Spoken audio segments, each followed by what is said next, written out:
Graça e paz, querido. Que bênção! Você chegou na quarta aula do segundo módulo, quarta aula de Pedras Fundamentais, parte 1. Nós já vimos nessa matéria acerca do Monte Hermon, a tremenda revelação que Jesus vai falar para Pedro sobre esta revelação, sobre esta pedra. Edificarei a minha igreja e as portas do inferno não prevalecerão contra ela. Que coisa tremenda! Isso que aconteceu ao pé do Monte Hermon, em Bânias, algo tremendo. Também falamos aí acerca da importância da palavra de Jesus. Edificarei a minha eclésia. Eclésia falando justamente sobre o termo no grego, termo para o Senado, ou seja, como ele é rei, como ele é o Machia, como ele é o Messias, o ungido de Deus, então, na verdade, a igreja foi edificada sobre esse fundamento que ele é rei. Ele, como rei, estabeleceu uma eclésia, estabeleceu o Senado, estabeleceu justamente os senadores do governo dos céus na terra, que é a igreja. E na nossa última aula, nós estivemos falando sobre os 5 ministérios. Ele mesmo, dono da igreja, a pedra angular, a pedra principal, a pedra de esquina, ele próprio estabeleceu uns para apóstolos, outros para profetas, outros para evangelistas, pastores e mestres. E agora nós vamos estar falando finalmente sobre a primeira pedra. A primeira pedra é senhorio de Jesus. Jesus como Senhor. Sobre esta pedra devemos estabelecer o senhorio. Agora, para estabelecermos o senhorio, nós temos que saber o que é o senhorio. Então, olha só comigo, Lucas capítulo 6, Evangelho segundo Lucas, capítulo 6, versículos 46 a 49, o próprio Jesus diz assim: "E por que me chamais Senhor, Senhor, e não fazeis o que eu vos digo? Qualquer que vem a mim e ouve as minhas palavras e as observa, eu vos mostrarei a quem é semelhante. É semelhante ao homem que edificou uma casa e cavou e abriu bem fundo e pôs os alicerces sobre a rocha. E vindo a enchente, bateu com ímpeto a corrente naquela casa e não a pôde abalar porque estava fundada sobre a rocha. Por que me chamais Senhor, Senhor, e não fazeis o que eu vos digo?" Jesus assemelha isso trazendo a metáfora da casa construída sobre a rocha e a casa sobre a areia, sem alicerce e com alicerce. A importância de nós observarmos que só é considerado a casa construída sobre a rocha quando você ouve e pratica. Já o evangelista Mateus, no seu livro, Mateus capítulo 7, versículo 24, Mateus vai nos dizer: todo aquele, pois, que escuta as minhas palavras e as pratica, assemelhá-lo-ei ao homem prudente que edificou sua casa sobre a rocha. Agora, nós podemos voltar um pouquinho antes para entender o contexto do que Jesus estava querendo falar. Então, ainda no Evangelho de Mateus, capítulo 7, versículo 21, nos diz: "Nem todo aquele que me diz Senhor, Senhor, entrará no reino dos céus, mas aquele que faz a vontade de meu Pai que está nos céus. Muitos me dirão naquele dia: Senhor, Senhor, não profetizamos nós em teu nome? E em teu nome não expulsamos demônios, e em teu nome não fizemos muitas maravilhas? E então lhes direi abertamente: nunca vos conheci, apartai-vos de mim, vós que praticais a iniquidade. Todo aquele, pois, que escuta essas minhas palavras e as pratica, assemelhá-lo-ei ao homem prudente que edificou a sua casa sobre a rocha. Desceu a chuva, correram os rios e assopraram os ventos e combateram aquela casa e não caiu, porque estava edificada sobre a rocha. E aquele que ouve essas minhas palavras e as não cumpre, compará-lo-ei ao homem insensato que edificou a sua casa sobre a areia. Desceu a chuva, correram os rios e assopraram os ventos e combateram aquela casa e caiu, e foi grande a sua queda." Veja que um tema o Senhor coliga ao outro tema. Por que me chamais Senhor, Senhor, e não fazeis o que eu vos digo? Não fazeis o que eu vos mando? Evangelho de João, capítulo 1, nós vemos aqui o fundamento de Cristo, o fundamento da segunda pessoa da Trindade, que João, ele é o evangelista que vai escrever para a igreja. Mateus escreveu para o judeu, Lucas escreveu para o grego, Marcos escreveu para o romano, mas João escreveu para a igreja. Então, Mateus, judeu, Marcos, romano, Lucas, o grego, e João escreveu para a igreja. E na visão de escrever para a igreja, ele fala numa linguagem já espiritual. Ele começa o seu evangelho dizendo: no princípio era o Verbo. O Verbo estava com Deus e o Verbo era Deus. A gente sabe que o Verbo aqui é o Logos, a própria vontade de Deus, a palavra de Deus. Ele estava no princípio com Deus, todas as coisas foram feitas por ele, e sem ele nada do que foi feito se fez. Nele estava a vida, e a vida era a luz dos homens. E a luz resplandece nas trevas, e as trevas não a compreenderam. Então ele é a luz, ele é o Verbo, ele é o próprio Deus. Versículo 14: e o Verbo se fez carne e habitou entre nós, e vimos a sua glória como a glória do unigênito do Pai, cheio de graça e de verdade. Então nós precisamos entender que o nosso Senhor Jesus Cristo é o próprio Verbo encarnado, é a palavra encarnada, é a segunda pessoa da divindade, é a segunda pessoa da Trindade, é o Deus Filho. A base é a submissão e a obediência a esse Deus. A base é a submissão e a obediência. Ou seja, um dos maiores inimigos do homem, um dos maiores inimigos da alma, é o orgulho, é a soberba, a vaidade, a ostentação. Nós devemos reconhecer quando não sabemos, devemos reconhecer que não importa quantos anos tenhamos de evangélicos, quantos anos tenhamos de convertido, e precisamos entender que, se não conhecemos isso, precisamos aprender. Se não temos esse conhecimento, precisamos buscar. Paulo vai escrever a Éfeso e ele diz em Efésios capítulo 1, versículo 10... de tornar a congregar em Cristo todas as coisas, na dispensação da plenitude dos tempos, tanto as que estão nos céus como as que estão na terra.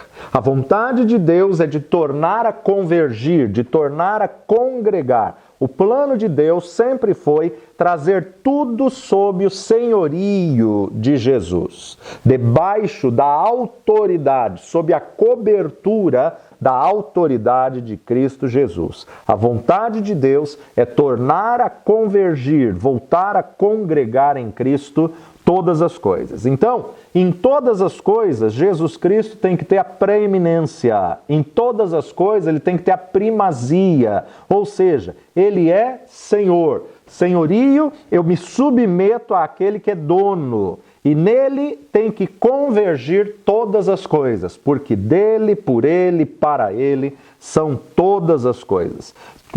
João vai nos falar, no princípio era o Verbo estava com Deus e o Verbo era Deus. Agora, lá no princípio, em Gênesis capítulo 1, versículo 1, nos diz: no princípio criou Deus os céus e a terra. Num princípio remoticíssimo, Deus criou os céus e a terra através da palavra do seu poder. E a palavra que saía da boca de Deus é o próprio Cristo. A palavra que saía da boca de Deus é o Verbo que se fez carne e habitou entre nós. Ou seja, ele é a palavra expressa de Deus. Colossenses capítulo 1, versículo 16, nos diz: porque nele foram criadas todas as coisas que há no céu e na terra, visíveis e invisíveis, sejam tronos, sejam dominações, sejam principados, sejam potestades, tudo foi criado por ele e para ele.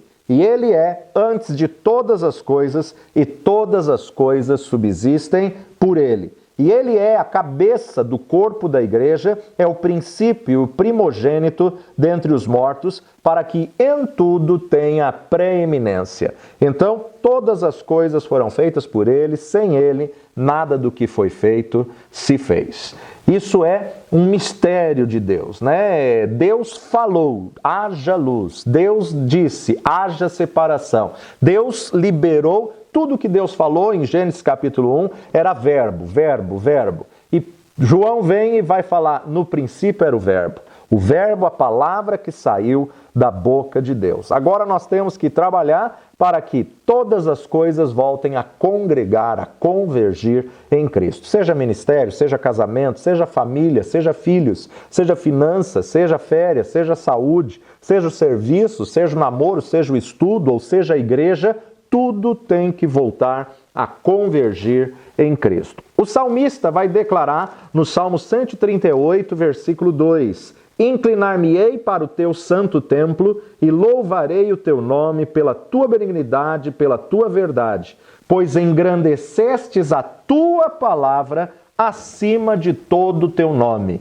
Engrandecestes a tua palavra acima do teu nome. Isso é algo tremendo e maravilhoso, ou seja, acima do nome está a palavra. E Jesus é a própria palavra, Jesus é o próprio verbo, Jesus é aquele que haveria de vir. Salmo 119, versículo 89 nos diz: para sempre, ó Senhor, a tua palavra permanece no céu. Para sempre, ó Senhor. Ou seja, Deus e a sua palavra são a autoridade final, porque eles são os criadores. Deus e a sua palavra são a autoridade máxima, a autoridade final. Assim como o salmista declarou: inclinar-me-ei para o teu santo templo, louvarei o teu nome pela tua benignidade, pela sua verdade, pois engrandecestes a tua palavra acima de todo o teu nome. E agora o salmista declara: para sempre, ó Senhor,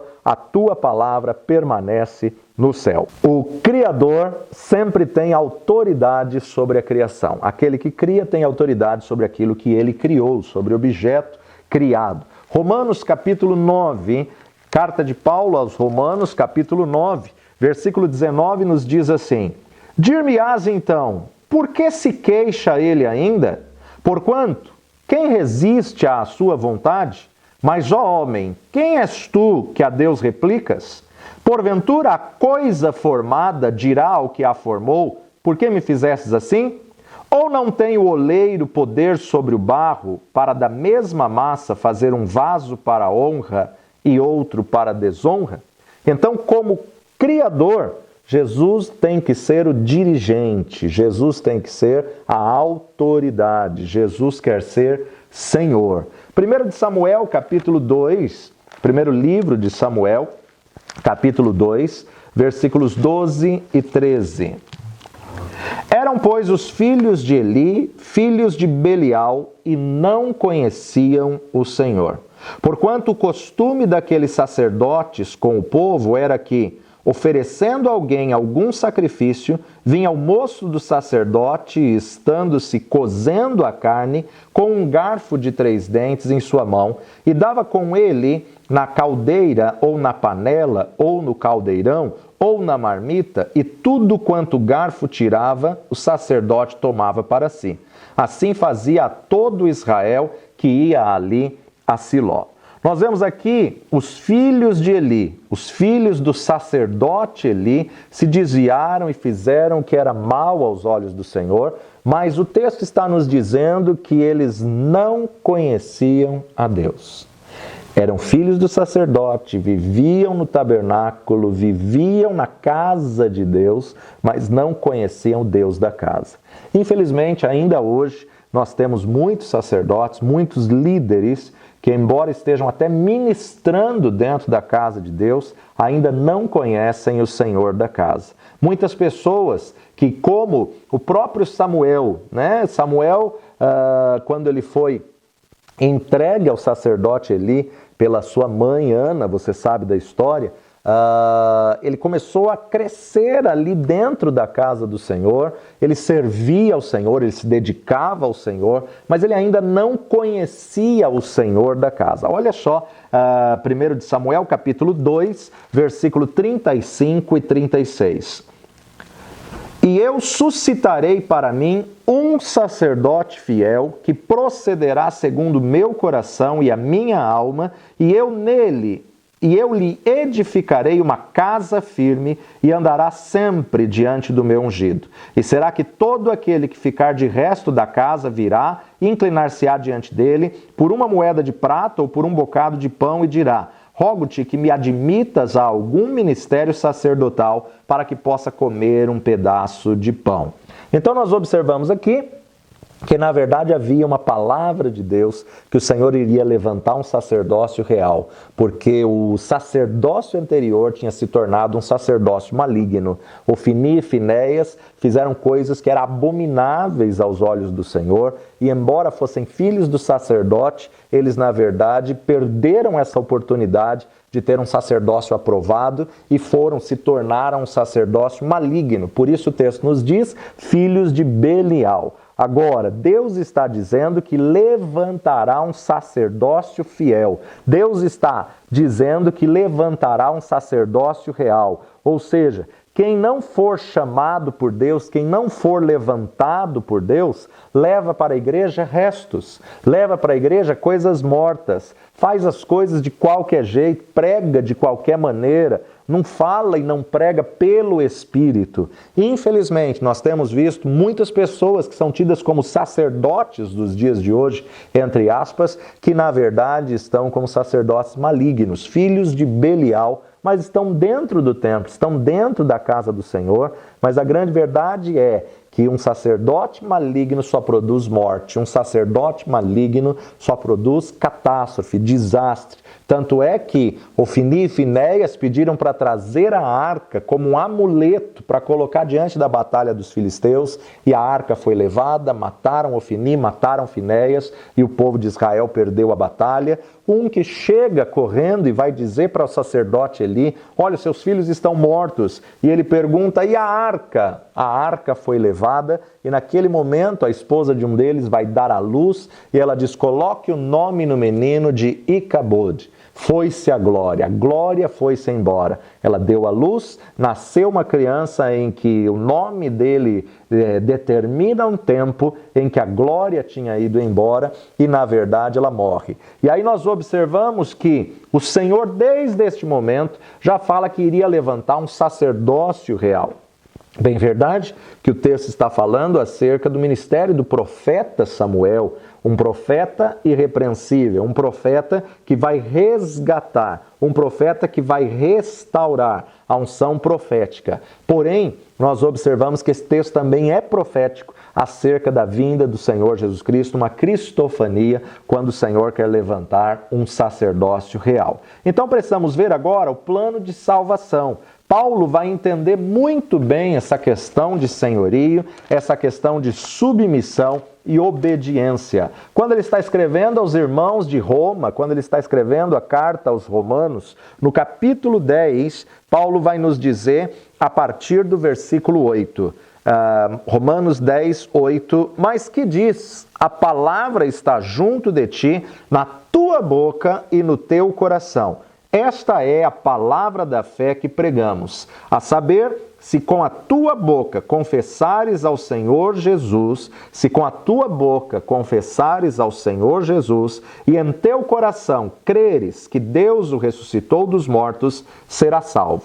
Visto que com o coração se crê para a justiça, e com a boca se faz confissão para a salvação. Porque a Escritura diz: todo aquele que nele crer não será confundido. Porquanto não há diferença entre judeu e grego, porque um mesmo é o Senhor de todos, rico para com todos os que o invocam. Porque todo aquele que invocar o nome do Senhor será salvo. Veja que Paulo está falando sobre senhorio. Se com a tua boca confessares ao Senhor Jesus, visto que com o seu coração se crê, todo aquele que invocar o nome do Senhor será salvo. A palavra-chave aqui é Senhor, senhorio. E Senhor, no original, é Kyrios. Kyrios. Kyrios, que significa aquele que é seu dono, aquele que possui, aquele que tem o direito e pode mandar. Ou seja, o Kyrios é o dono, aquele que tem o controle absoluto. o mestre por excelência, a autoridade suprema. Jesus como Senhor, ele nos transporta do império das trevas para o reino do Filho do seu amor. Deus nos transporta através de Cristo Jesus do império das trevas. Ele nos arranca do império das trevas para o reino do Filho do seu amor. Se você aceita Jesus apenas como Salvador, você não está salvo. Você tem que recebê-lo como Senhor da sua vida. Ah, pastor, qual a diferença? Ter Jesus como Salvador é você saber que Ele veio, que Ele morreu, que Ele ressuscitou, mas você quer Ele apenas como passaporte de entrada para os céus. Jesus não é um salva-vidas, Ele quer ser Senhor da tua vida. Tem muitas pessoas dentro da igreja hoje que reconhecem apenas Jesus como Salvador, mas não se submete ao seu senhorio, não submete, não obedece à sua palavra. Ou seja, muitas pessoas conhecem Jesus como Salvador, mas ainda estão em trevas, ainda vivem dissolutamente ou querem fazer as coisas a seu bel prazer e fazer da sua melhor forma. Mesmo tendo Jesus como Salvador, não significa que você está salvo. Por quê? O próprio Jesus disse: por que me chamais Senhor, Senhor, e não fazeis o que eu vos digo? Então aqui nós vemos a importância dessa primeira pedra que tem que ser estabelecida sobre o alicerce. Dessa primeira pedra que tem que ser estabelecida sobre a rocha. A importância de entregar a sua vida a Jesus como Senhor da sua vida. A responsabilidade da nossa salvação é firmar o senhorio de Jesus. Ele não quer apenas ser um passaporte de entrada. Ele quer ser o dono da sua vida, ele quer ser o dono da sua história. Então a primeira pedra começa com a nossa salvação. Ou seja, quando temos Jesus como Senhor, não existe mais ou menos. Ou Jesus é Senhor, ou Ele não é Senhor da tua vida. Ou você tem Ele como Senhor da sua vida, e tendo Ele como Senhor, automaticamente você o terá como Salvador. Agora, não tendo como Senhor, Ele não pode te salvar. Hebreus capítulo 5, versículo 8 e 9 nos diz: ainda que era filho, aprendeu a obediência por aquilo que padeceu. E sendo ele consumado, veio a ser a causa da eterna salvação para todos os que lhe obedecem. Ainda que era filho, ele aprendeu por aquilo que ele padeceu a obedecer. Aprendeu a obediência. Então nós temos que entender sobre submissão, autoridade e obediência. A força da autoridade está relacionada diretamente com a submissão. A força da autoridade está relacionada diretamente com a obediência. Evangelho segundo Lucas, capítulo 7, verso 8. Porque também eu sou homem sujeito à autoridade e tenho soldados sobre o meu poder. Digo a este, vai, e ele vai. Ao outro, vem, e ele vem. E ao meu servo, faze isto, e ele o faz. Então nós observamos aqui esse centurião romano, em Cafarnaum. Ele sabia o que era princípios de autoridade. Também sou homem sujeito à autoridade. Também sou uma pessoa submissa a uma autoridade. Digo a esse, vai, ele vai, ao outro, vem, ele vem. Digo ao meu servo, faze, e ele o faz. Ele está explicando aqui para Jesus, e essa, na verdade, é uma fé que impressiona Jesus, porque Jesus vai dizer: digo ainda que nem em Israel tenho achado tanta fé. Por quê? Porque ele encontrou um homem que sabia o que era princípio de submissão e autoridade. Nós somos cabeça da nossa casa na medida em que alguém se submete às nossas ordens. Na medida que alguém se submete à nossa palavra. Efésios capítulo 5, Paulo vai nos dizer sobre o princípio de submissão e autoridade dentro do lar. Paulo começa, capítulo 5, 22, definindo os deveres domésticos. Vós, mulheres, sujeitai-vos a vosso marido como ao Senhor, porque o marido é a cabeça da mulher, como também Cristo é a cabeça da igreja, sendo ele próprio o salvador do corpo. De sorte que, assim como a igreja está sujeita a Cristo, assim também as mulheres sejam em tudo sujeitas a seu marido. Vós, maridos, amai vossa mulher como também Cristo amou a igreja e a si mesmo se entregou por ela, para a santificar, purificando-a com a lavagem da água pela palavra. Então, à medida que alguém se submete, alguém se torna o cabeça. Eu só sou cabeça da minha casa na medida em que a minha mulher me submete a mim. Então, nessa posição que nós vemos aqui, a questão de senhorio, submissão e autoridade. Deus é autoridade, mas somente através da nossa submissão é que nós podemos ganhar os benefícios. Somente através da nossa submissão é que nós podemos viver a palavra do Senhor. Capítulo 15 de Lucas, nós vamos observar nesse capítulo exatamente a posição, né? Ele é considerado o capítulo das coisas perdidas, o capítulo das coisas perdidas, Evangelho de Lucas, capítulo 15. Começa dizendo a parábola da ovelha e da dracma perdida. Lucas 15, verso 1. Chegavam-se a ele todos os publicanos e pecadores para o ouvir, e os fariseus e os escribas murmuravam dizendo: Este recebe pecadores e come com eles. E ele lhes propôs esta parábola dizendo: Que homem dentre vós tem 100 ovelhas e perdendo uma delas não deixa no deserto as 99 e não vai após a perdida até que venha a achá-la? E achando-a, a põe sobre seus ombros, cheio de júbilo. E chegando à sua casa, convoca os amigos e vizinhos, dizendo-lhes: Alegrai-vos comigo, porque já achei a minha ovelha perdida. Digo-vos que assim haverá alegria no céu por um pecador que se arrepende, mais do que por 99 justos que não necessitam de arrependimento. Ou qual a mulher que, tendo 10 dracmas, se perder uma dracma, não acende a candeia e varre a casa e busca com diligência até a achar? E achando, convoca as amigas e vizinhas, dizendo: Alegrai-vos comigo, porque já achei a dracma perdida. Assim vos digo que há alegria diante dos anjos de Deus por um pecador que se arrepende. Agora ele entra na parábola do filho pródigo. Então, primeiro ele está falando sobre uma ovelha perdida, um pastor que tinha 100 ovelhas, perdeu uma, deixa as 99 para encontrar essa uma mulher que tinha 10 dracmas e, na verdade, ela perde uma e ela varre com diligência, ela acende a candeia e encontra o pastor da festa. Essa mulher faz festa, mas agora ele fala sobre o filho pródigo. E disse: Um certo homem tinha 2 filhos, e o mais moço deles disse ao pai: Pai, dá-me a parte da fazenda que me pertence. E ele repartiu por eles a fazenda. E poucos dias depois, o filho mais novo, ajuntando tudo, partiu para uma terra longínqua e ali desperdiçou a sua fazenda, vivendo dissolutamente. E havendo ele gastado tudo, houve naquela terra uma grande fome e começou a padecer necessidades. E foi e chegou-se a um dos cidadãos daquela terra, o qual o mandou para os seus campos a apacentar porcos.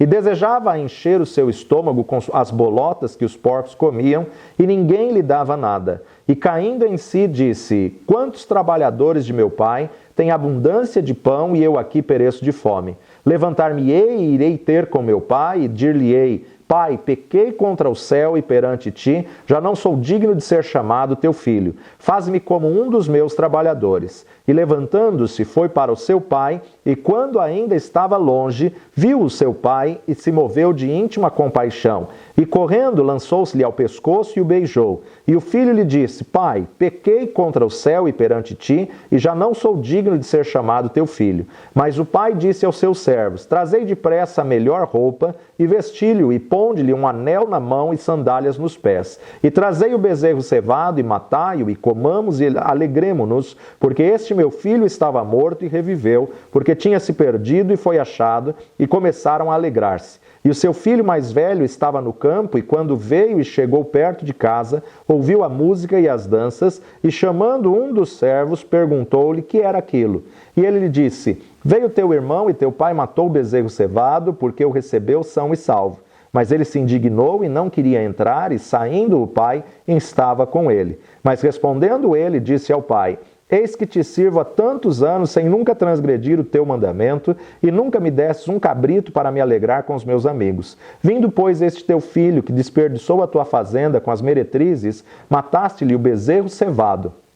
E ele lhe disse: Filho, tu sempre está comigo e todas as minhas coisas são tuas. Mas era justo alegrarmos-nos e regozijarmos-nos, porque este teu irmão estava morto e reviveu, tinha se perdido e foi achado. Vemos aqui no mesmo capítulo 15 de Lucas, 3 coisas perdidas que foram resgatadas. Primeiro, um pastor com 100 ovelhas que resgata uma, que vai atrás, que busca essa uma que estava perdida. Depois, uma mulher que tinha 10 dracmas e perde uma, que varre diligentemente para encontrar aquilo que ela tinha perdido. E depois, um homem que tinha 2 filhos e perdeu um deles. Então nós observamos aqui que esse homem não foi atrás. Este homem, na verdade, embora ele tivesse 2 filhos e um filho saiu de casa, ele deu ao filho o direito de errar. Mas ele só poderia ser senhor e governar e dominar sobre o filho quando o filho estivesse na sua casa, quando o filho reconhecesse e voltasse para a sua casa. Muitas pessoas ficam perguntando por que o pastor foi buscar a ovelha, a mulher procurou a dracma e o pai não foi em busca do filho, porque ele deixou o filho na liberdade da decisão do livre-arbítrio. Jesus só pode ser senhor daquele que se entrega, daquele que se submete ao senhorio dele. Ele não pode obrigar ninguém a servi-lo. Mateus capítulo 10, versículo 41 nos diz: quem recebe o profeta na qualidade de profeta receberá o galardão de profeta. E quem recebe o justo na qualidade de justo receberá o galardão de justo. Na verdade, Jesus está dizendo algo muito mais profundo.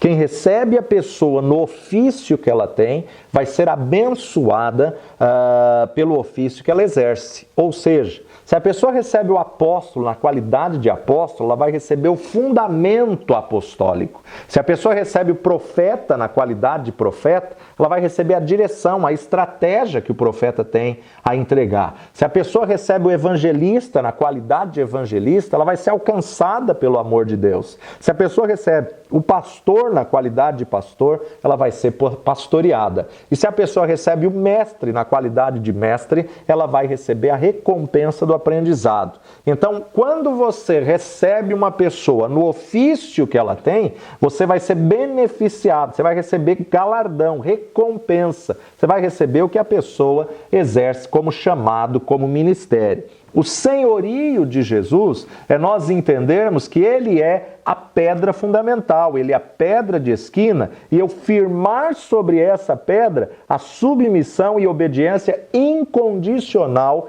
ao seu senhorio. Ou seja, nós temos que fazer um paralelo aqui do espiritual e do natural. Evangelho de Mateus, capítulo 6, versículo 33, Jesus diz: mas buscai primeiro o reino de Deus e a sua justiça, e todas essas coisas serão acrescentadas. A nossa função é buscar em primeiro lugar o reino de Deus e a sua justiça. Só que só podemos buscar o reino se o temos como Senhor das nossas vidas. Já Lucas, numa passagem paralela a essa, capítulo 12, versículo 31, vai nos dizer, 12, 31 de Lucas: buscai antes o reino de Deus e todas essas coisas vos serão acrescentadas. Será fácil interpretar esse texto como mandamento para buscar somente o espiritual e nunca o natural. Mas há um erro nessa interpretação. Nós temos que buscar em primeiro lugar o reino de Deus, o reino dos céus. Paulo, quando vai escrever a Éfeso, em Efésios capítulo 2, de 20 a 22, ele nos diz: edificados sobre o fundamento dos apóstolos e dos profetas.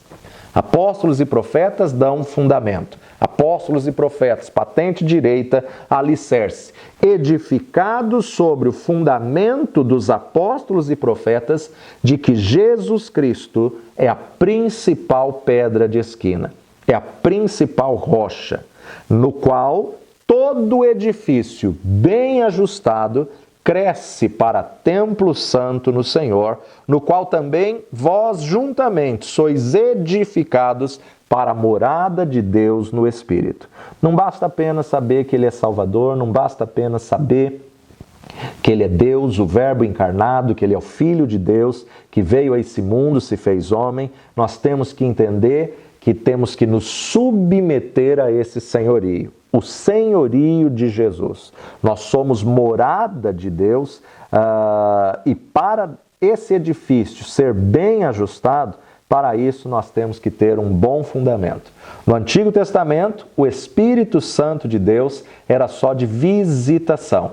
Agora, no Novo Testamento, na Nova Aliança, na dispensação da Nova Aliança, ele é de habitação. Só que ele só pode habitar em você se você tiver Jesus como Senhor e Salvador da sua vida. Vamos ver algumas ilustrações bíblicas. 2 Coríntios, capítulo 8, segunda carta de Paulo aos Coríntios, capítulo 8, dos versos 10 a 15.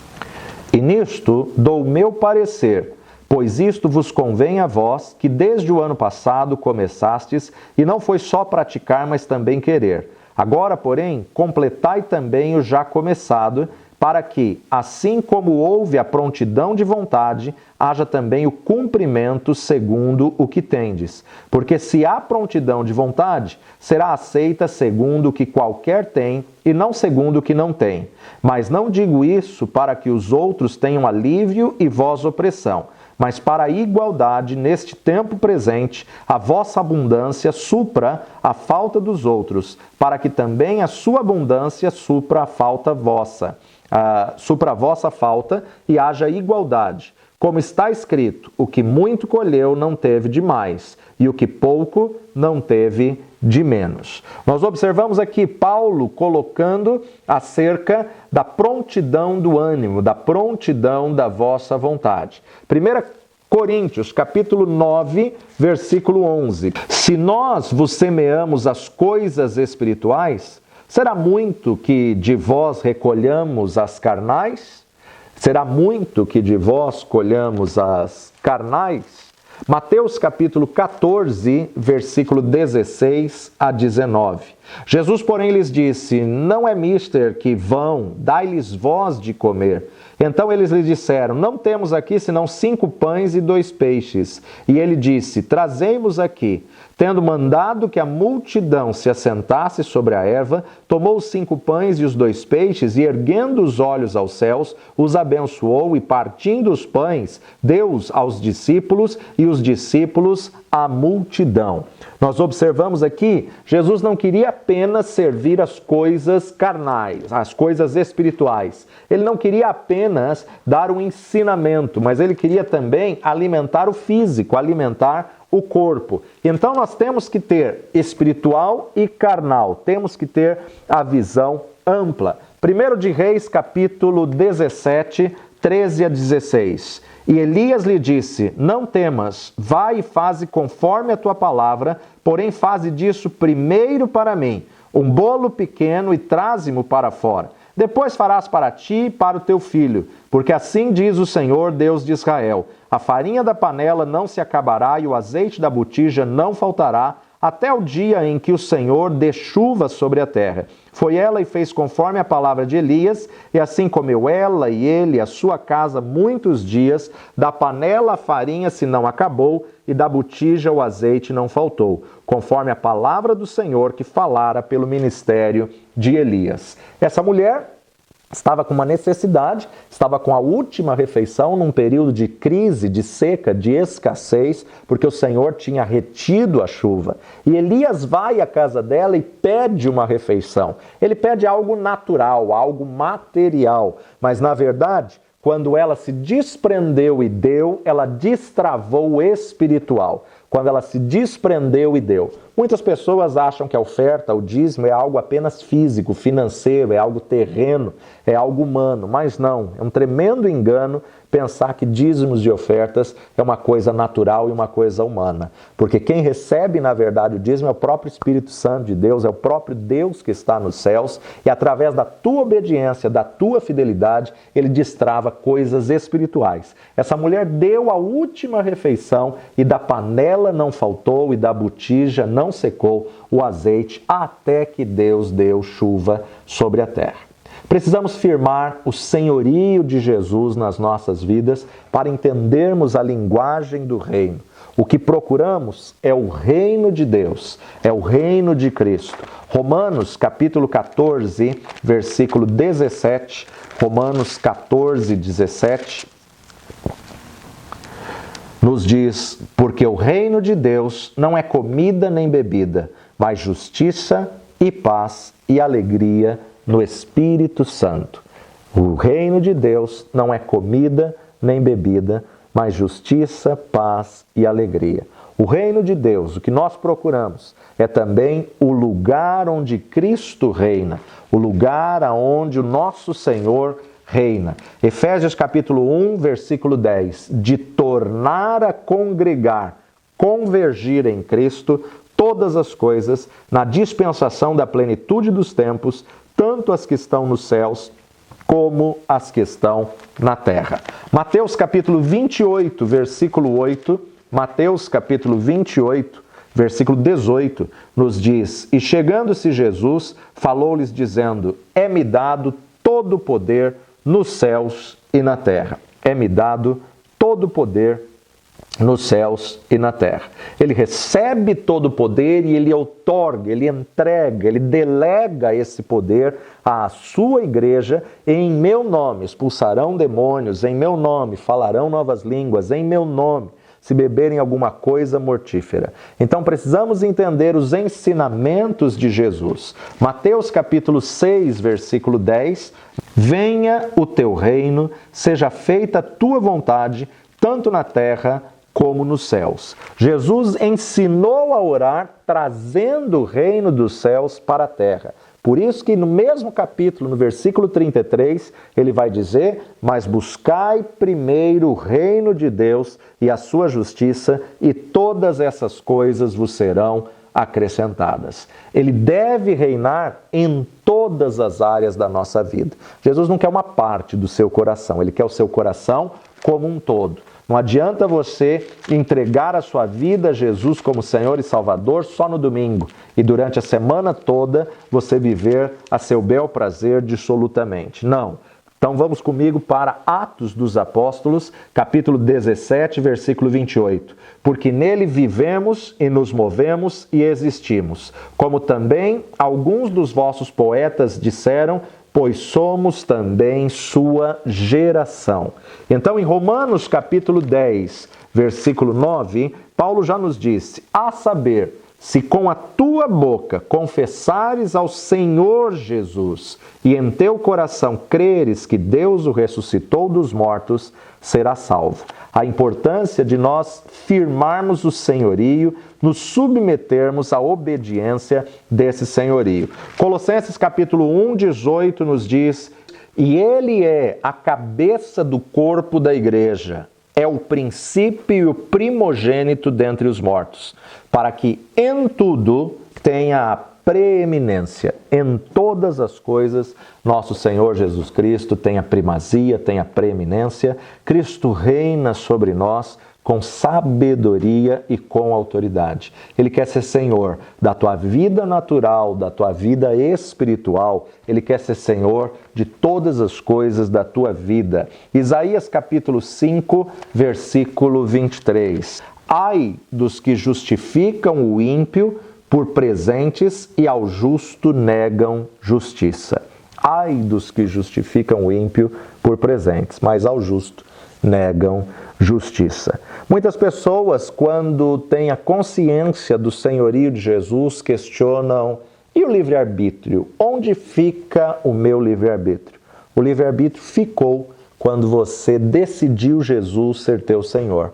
Quando você entregou a sua vida a Ele como Senhor e Salvador da sua vida, você está dando a Ele o teu livre-arbítrio. Você está entregando a Ele o seu livre-arbítrio. É justamente aqui que nós vemos porque que Deus não permitiu Jonas fugir de Nínive. Uma vez que Jonas tinha se rendido e tinha dito a Deus: Senhor, eis-me aqui, onde quer que for, eu irei. Vai para Nínive. Nínive não, Senhor.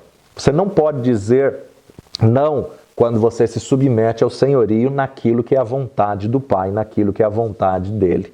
Então a melhor posição para nós estarmos é ajoelhado no senhorio de Jesus. É estarmos aos pés do nosso Mestre Cristo. Na verdade, venceu a morte. Deus nos tirou do império das trevas e nos transportou. Ainda em Colossenses, capítulo 1, ainda em Colossenses 1, versículos 13 e 14, vai nos dizer: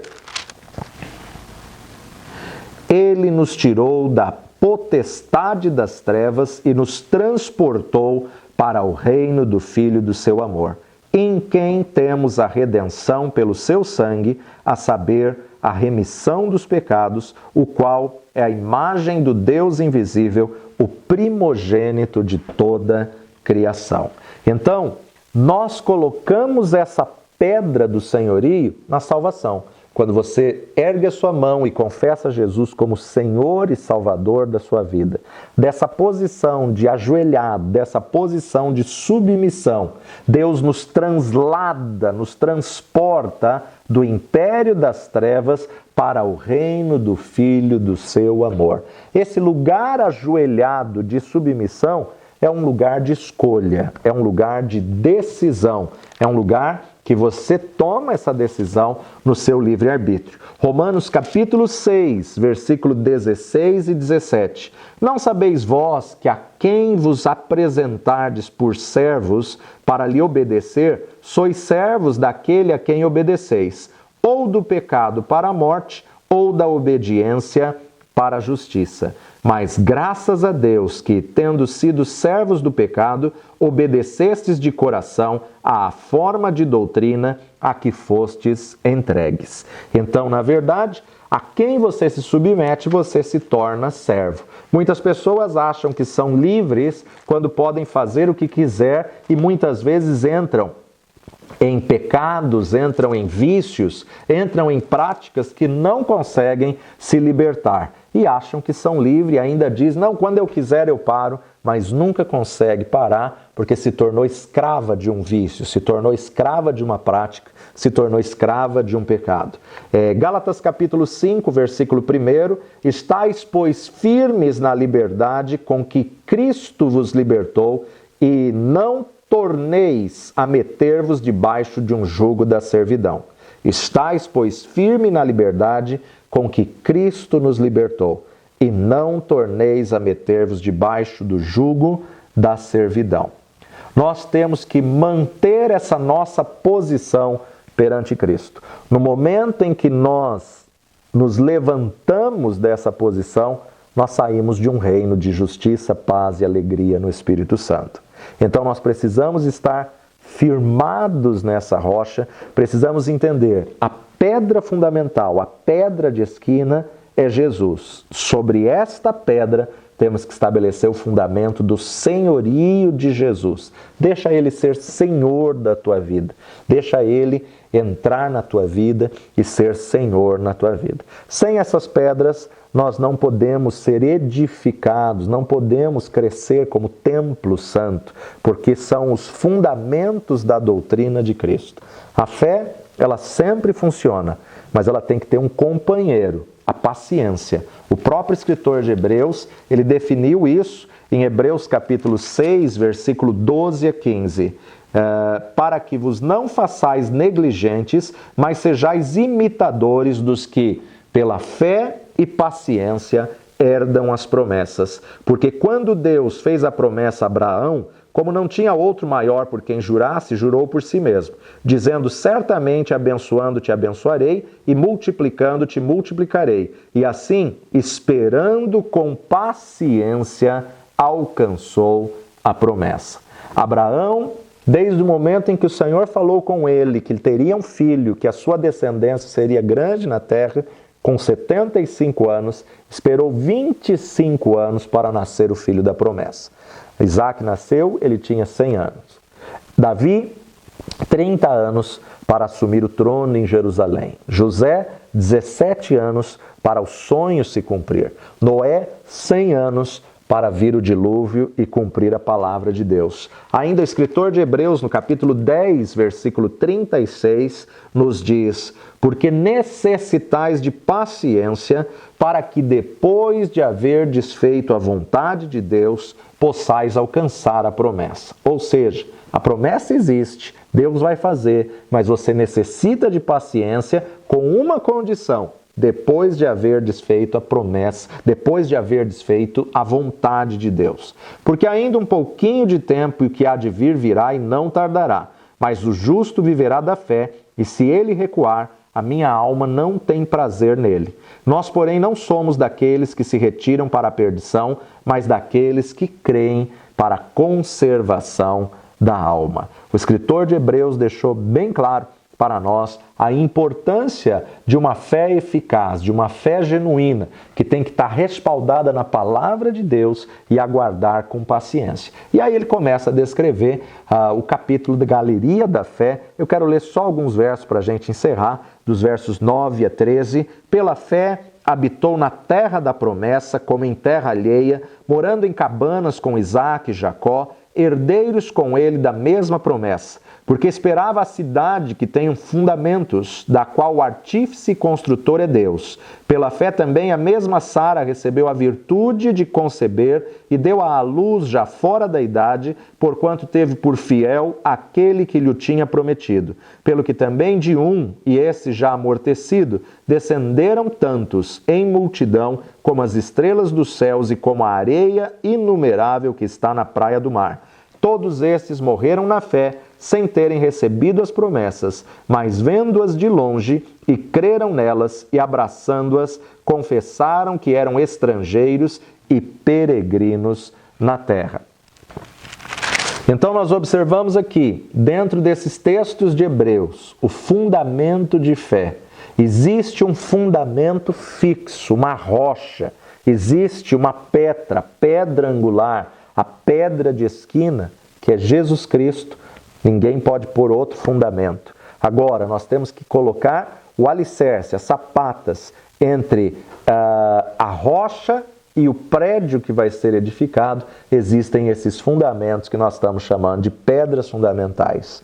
Alicerces profundos, grandes, que vão possibilitar construir grandes edifícios, que é a tua vida como templo do Espírito Santo, casa de Deus. Se você quer ter um grande ministério, se você quer ser uma pessoa usada por Deus, cuide do alicerce, porque o alicerce é o fundamento sobre o qual nós vamos edificar todas as coisas. Então, os fundamentos são para nos levar à perfeição, assim como a restauração dos 5 ministérios, apóstolo, profeta, evangelista, pastor e mestre, são para que não sejamos mais meninos, mas sejamos levados à maturidade, assim também as pedras fundamentais. Estabelecemos assim, então, a nossa primeira pedra fundamental, que é justamente senhorio de Jesus. Se você ainda não tem Jesus como Senhor e Salvador da tua vida, é uma ótima oportunidade para você fazer essa oração. A primeira pedra, rocha, é a revelação: tu és o Cristo, o Filho do Deus vivo. Sobre esta revelação edificarei a minha eclésia, e as portas do inferno não prevalecerão contra ela. Para Pedro chegar a essa revelação, Jesus disse: e vós, o que dizeis que eu sou? O que Jesus é para você? A revelação de Jesus como Cristo, Machia, o Messias de Deus, o Senhor, o ungido de Deus, é que estabeleceu esse fundamento. Por isso que participamos da ceia do Senhor, para relembrarmos o sacrifício do nosso Senhor e para relembrarmos a promessa da sua vinda, que Ele nos fez mordomos, Ele nos fez corpo de Cristo, Ele nos fez sacerdócio real, geração eleita. Ore comigo nesse momento e que Deus possa abençoar a sua vida e você possa continuar esse curso, não só essa matéria, mas todo esse curso, para edificar um grande templo ao Senhor Todo-Poderoso. Se você ainda não confessou Jesus, aproveite essa oportunidade e receba Jesus como Senhor e Salvador da tua vida. Deus de poder e aliança, nós te louvamos, ó Pai, pelo teu plano de salvação. Te agradecemos porque não escolhemos nós a ti, mas o Senhor escolheu a nós, nos nomeou, nos separou e nos enviou para que pudéssemos ir e dar frutos e esses frutos permanecerem. Mediante esta tua palavra, Senhor, desta aula de hoje, entendemos que é o senhorio de Jesus. Se até hoje, Senhor, temos servido a Ti como Salvador apenas, nos arrependemos e clamamos, ó Pai, perdoa os nossos pecados e falhas. Se até hoje temos governado a nossa própria vida e temos guiado as nossas próprias decisões, nos arrependemos no nome de Jesus, porque declaramos que Jesus Cristo de Nazaré veio em carne e sangue, morreu, ao terceiro dia ressuscitou para nos dar vida e vida com abundância. E é esse Senhor que nós estabelecemos como nosso Senhor, único Senhor e Salvador das nossas vidas. No nome dele é que nós oramos hoje e sempre. Amém e amém. Deus te abençoe, fique firme conosco, continue estudando, não desanima não. E a próxima aula nós estaremos falando sobre o segundo fundamento, arrependimento de obras mortas. Até mais.